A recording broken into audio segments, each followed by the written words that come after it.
Bom dia, o Tela 1 de hoje está no ar e hoje estamos em um especial de cinema. Aqui ao meu lado, Vitor Teixeira. Bom dia, Vitor. Bom dia, telespectadores. Aqui no lado, Gabriel Domingos. Oi, sou eu mesmo.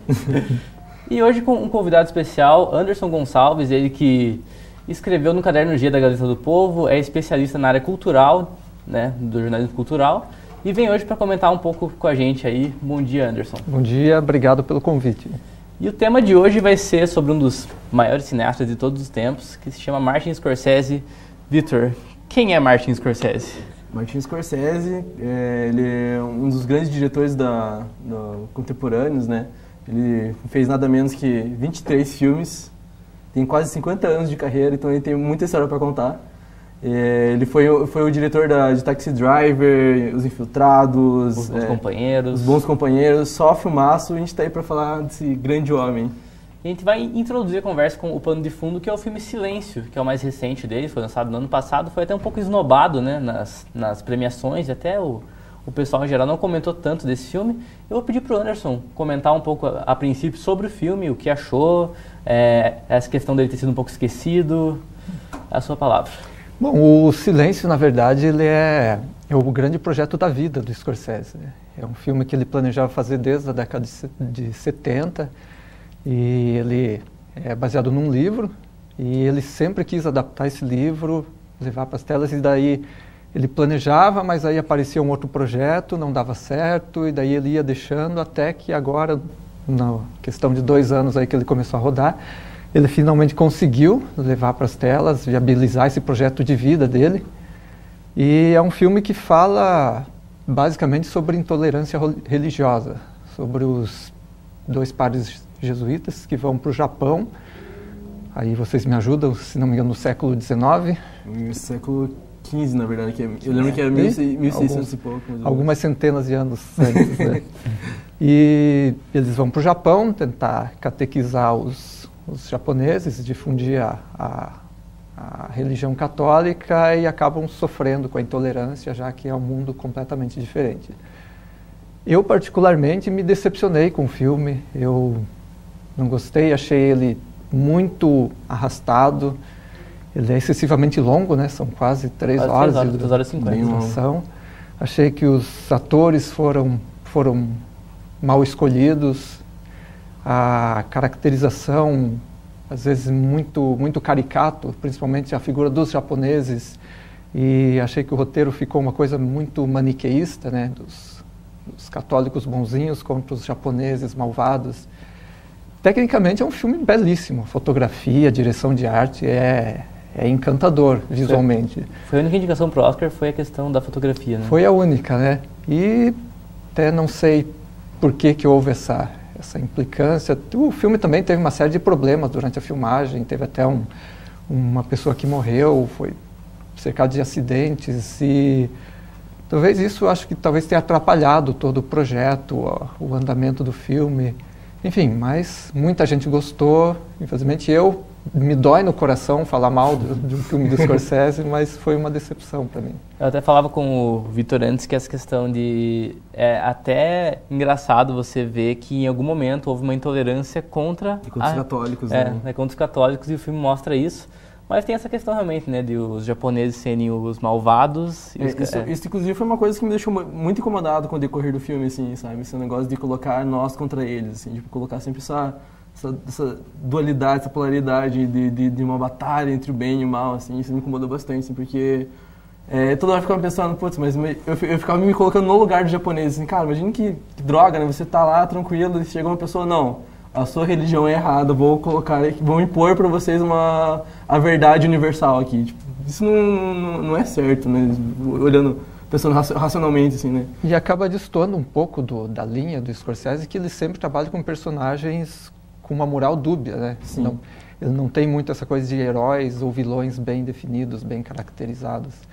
E talvez até pela formação católica dele, né? Uhum. Ele vem de uma família muito né? católica, pesou isso, de ele ficar totalmente do lado dos católicos contra os japoneses. É o segundo filme de Scorsese que foge do tema violência, drogas e loucura, né? Que é o Hugo, mais que ele fez para a filha dele, que é o filme sobre a história do cinema, né? Sobre o Méliès.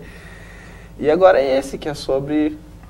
Na verdade, já teve outros trabalhos, teve até o Kundun, que é um filme que ele aborda a religião, né? Ele faz aquele do Dalai Lama. Teve A Época da Inocência também, que é um romance de época, também foge um pouco dessa... Que é com o Day-Lewis, né? Com o Daniel Day-Lewis, Michelle Pfeiffer.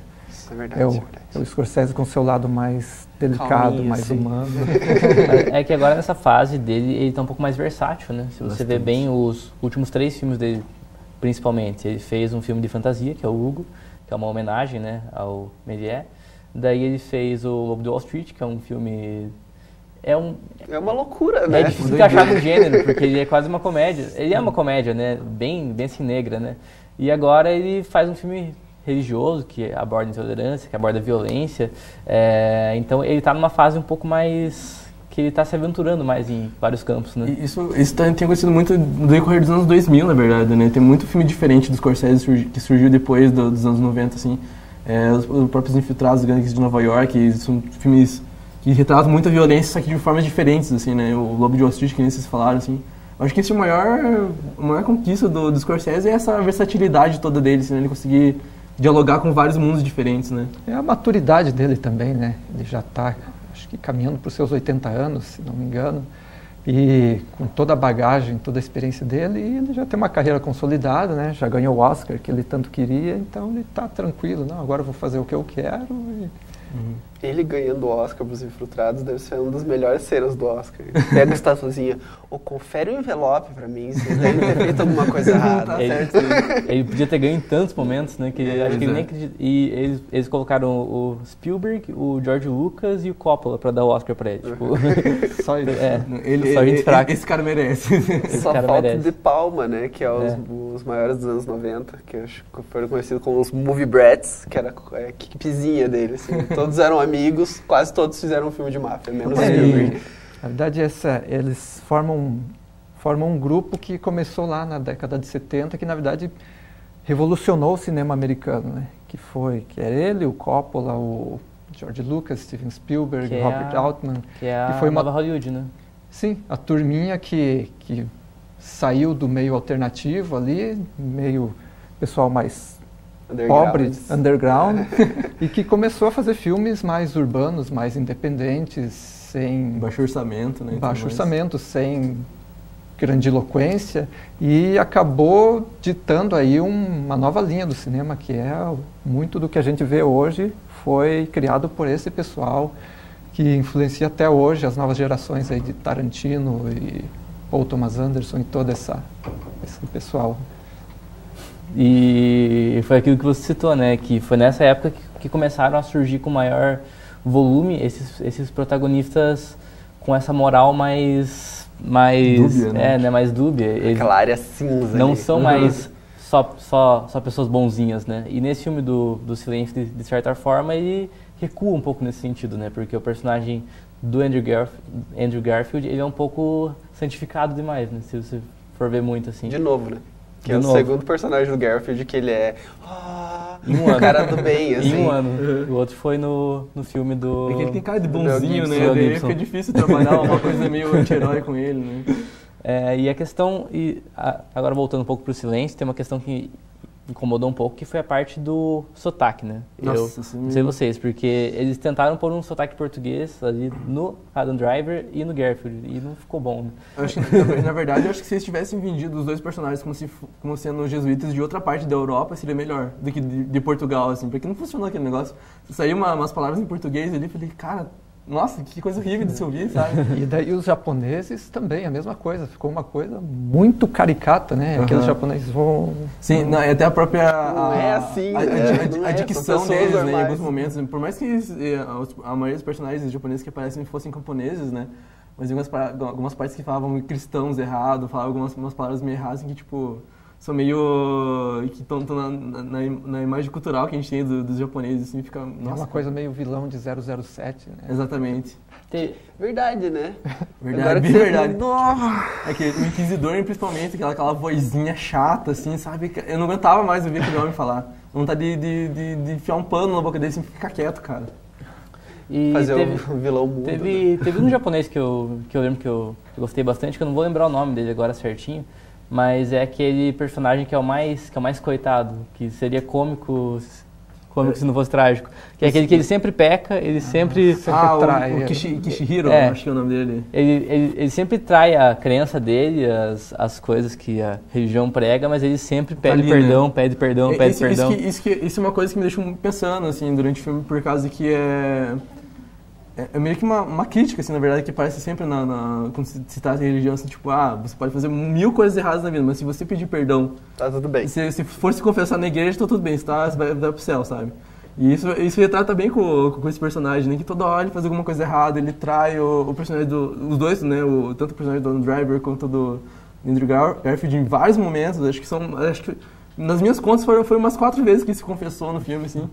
E toda hora assim, não, eu preciso de perdão porque eu preciso ir pro paraíso. Então, tipo, mostra como a ideia de religião católica dos japoneses no filme, assim, é muito básica, assim, sabe? Não, vamos pedir perdão, que vamos agir certo, porque daí vamos para o paraíso, né?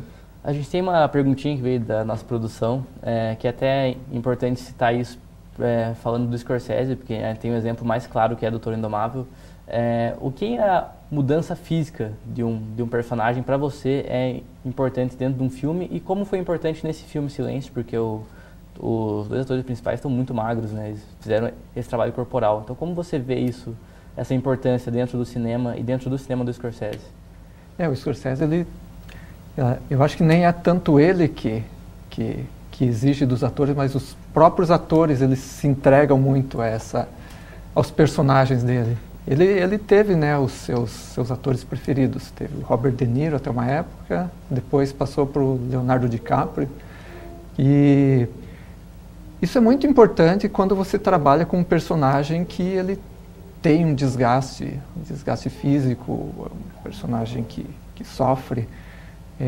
Um exemplo aqui, que não é de um filme do Scorsese, mas o próprio Leonardo DiCaprio no Regresso, que é uma pessoa que sofre e passa fome, e ele também, ele se entregou e se dispôs a ir lá dormir ao relento, fez todo esse sacrifício, e é extremamente válido isso, até porque fica muito mais crível para o espectador ter alguém que se transforma de verdade na aparência, no físico, do que você usar uma maquiagem, um efeito especial, e permite uma entrega maior até do próprio ator para o filme, para a história, o que acho que gera uma simbiose maior aí entre... Deixa muito mais orgânico, né? Mais homogêneo. Com certeza. Assim, né? De Niro é o campeão em fazer isso, né? Nos filmes do Scorsese, no Taxi Driver, ele passou 13 horas por dia dirigindo táxi.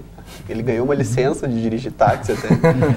Ele engordou 23 quilos para gravar o Toro Indomável. E é uma sequência assim de... é muito pequena dentro do filme. E ele foi lá e engordou os 23 quilos. Ele virou lutador de boxe por um tempo, ele ganhou a maioria das lutas. Olha só. Cara, é muito interessante você entregar assim tanto pra profissão, falar assim, não, eu preciso acreditar tanto que eu sou essa pessoa que meu corpo precisa mudar também. É aquilo, né, do quão importante é um diretor exigente para um ator, né, para tirar o máximo daquele ator.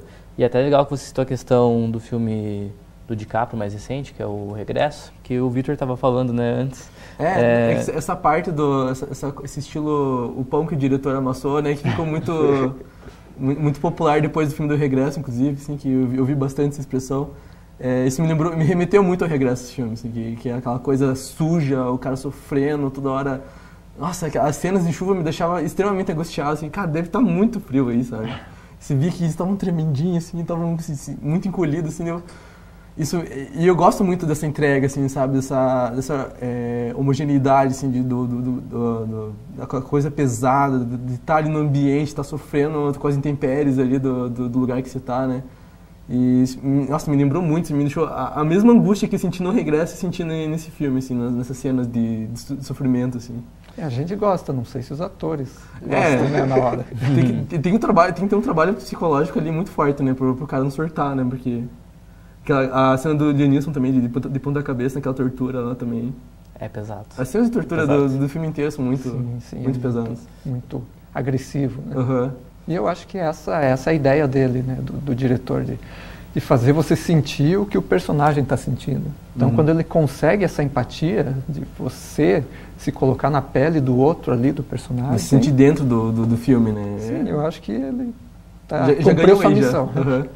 Enfim, o papo tá bom, a gente falou muito do Scorsese, falou do filme Silêncio, seu novo trabalho. Vejam, né? Gostando ou não, é sempre bom estar vendo filmes, estar formando a sua opinião, né? Eu, particularmente, gostei muito, o Victor... Adorei também. Sei também. Mas, enfim, nós vamos ficando por aqui. Eu agradeço muito a presença do Anderson, também aqui os colegas aqui que estiveram aqui. Estamos por aqui com o Tela 1 de hoje. Até a próxima.